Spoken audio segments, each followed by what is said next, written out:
ملکہ سبا بلقیس کا قصہ۔ ملکہ سبا تاجدار ملکہ تھی۔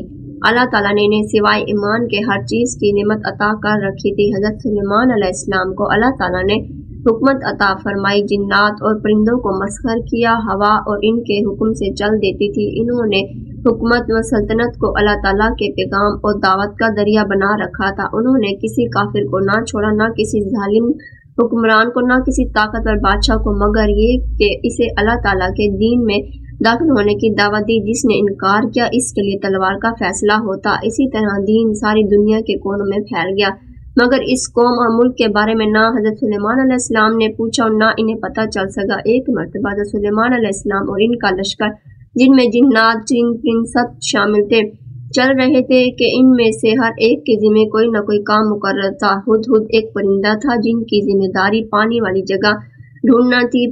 پڑاؤ کے لیے حضرت سلیمان علیہ السلام کو جگہ کی ضرورت تھی۔ حضرت سلیمان علیہ السلام نے ہدہد کو دیکھا مگر غائب تھا، لہٰذا آپ نے قسم کھائی کہ اگر کوئی صحیح عذر بیان کر نہ سکا تو اسے ذبح کر دیا جائے گا یا اس کو سزا دی جائے گی۔ ہدہد زیادہ دیر غائب نہ تھا۔ تھوڑی دیر کے بعد حضرت سلیمان علیہ السلام کے سامنے سر جھکائے کھڑا ہو گیا۔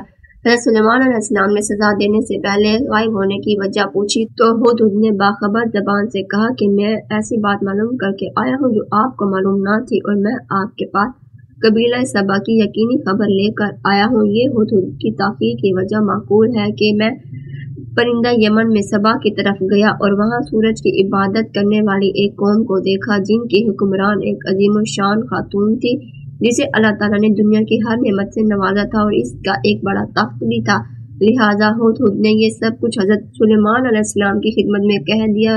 میں نے ایک عورت کو دیکھا جو ان کی حکمران ہے اور اسے ہر چیز ملی ہے، اس کا ایک بڑا تخت ہے۔ میں نے اس کو اس کی قوم کو سورج کی سجدہ کرتے ہوئے دیکھا بجائے اللہ تعالیٰ کے، اور شیطان نے ان کے اعمال اور ان کے لیے مزین کر دیے اور انہیں سیدھے راستے سے روک دیا اور وہ ہدایت پر نہیں۔ ہدہد نے کہا وہ کیوں اللہ کو سجدہ نہیں کرتے جو نکلتا ہے آسمانوں اور زمین میں، اور وہ جو جانتا ہے جو کہ تم چھپاتے ہو اور وہ ظاہر کرتے ہو۔ اللہ کے سوا کوئی معبود نہیں جو عرش عظیم کا مالک ہے۔ حضرت سلیمان علیہ السلام اور اس عجیب بات سے گھبرا گئے، مگر انہوں نے پرندے کی بات پر یقین نہ کی بلکہ فرمایا کہ ہم تیری بات کی سچ و جھوٹ کی تحقیق کریں گے۔ اگر بات صحیح اور سچ ہے تو میرا خط لے کر ان کو پہنچا دے، پھر انتظار کرو کہ وہ آپس میں کیا کہتے ہیں۔ تو وہ دور ہٹ کر دیکھا کر وہ کیا کہتے ہیں۔ لہٰذا یہ پرندہ قاصد بن کر اڑا پڑا اور حضرت سلیمان علیہ السلام کی طرف سے دعوت حق کا کلمات اللہ کے لیے جاری رہا، یہاں تک کہ اس پرندے نے ملکہ بلقیس کے سر پر وہ خط ڈال دیا۔ جب ملکہ اپنی نیند سے بیدار ہوئی تو اس خط کو دیکھ کر گھبرا گئی کہ یہ خط اتنے حفاظتی انتظامات اور قلعہ بند کے باوجود کیسے آ گیا اور اسے کون ڈال گیا اور اس کے خاص کمرے میں کیسے پہنچ گیا۔ یقیناً وہ کوئی بڑی طاقت اور قدرت والا شخص ہے۔ میرے پاس ایک معجز خط ڈالا گیا ہے جو کہ سلیمان علیہ السلام کی طرف سے ہے، اور اس میں یہ ہے کہ بسم اللہ الرحمن الرحیم، تم لوگ میرے مقابلے میں تکبر نہ کرو اور میرے پاس متی ہو کر چلے آؤ۔ ملکہ خود ایک ذہین اور عقل مند خاتون تھی۔ وہ کہنے لگی اے سردار، مجھے میرے معاملے میں مشورہ دو، میں کوئی فیصلہ نہیں کرتی جبکہ تم تو سیکھ نہ کرو۔